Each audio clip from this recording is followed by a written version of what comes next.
Hey guys, let's look at this Bible verse or scripture. Let's look at this scripture. 2 Corinthians chapter 5 verse 7. We walk by faith, not by sight.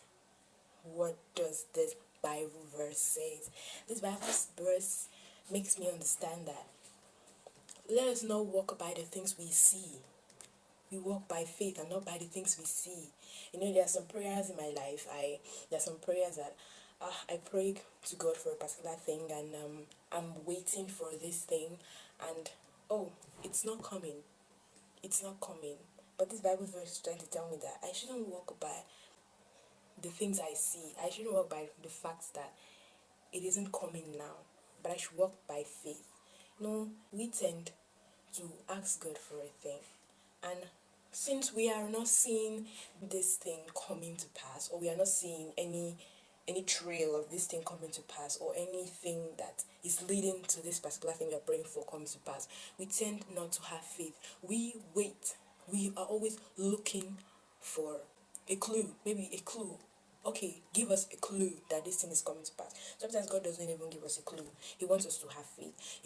God is trying to tell us here that we shouldn't walk by that. We shouldn't wait for clues for a particular prayer to come to pass, or a particular thing that I've asked God to do for us to come to pass. That we should have faith instead of looking around us. The circumstances around us discourages our faith in God. We once had faith in God, but we've asked God for a particular thing and we've seen that thing is not coming to pass, and then we tend not to. The Bible scripture is telling us that we as Christians, we don't walk by the things we see. I as a person, I have experienced it. I've tried to look at the circumstances around me, especially the promises of God the promises God has given us in His Word as Christians. Sometimes we don't see those promises coming to pass, and then we think, oh, I can't see these promises.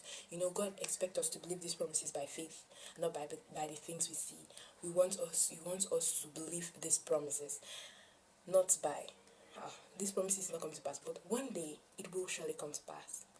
Let's look at the life of Sarah, Abraham's wife.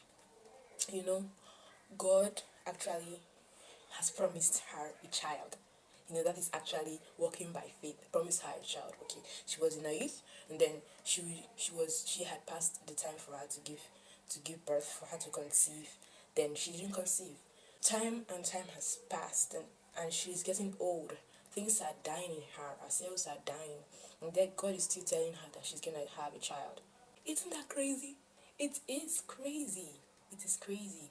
We are supposed to have that kind of faith. Faith that moves mountains.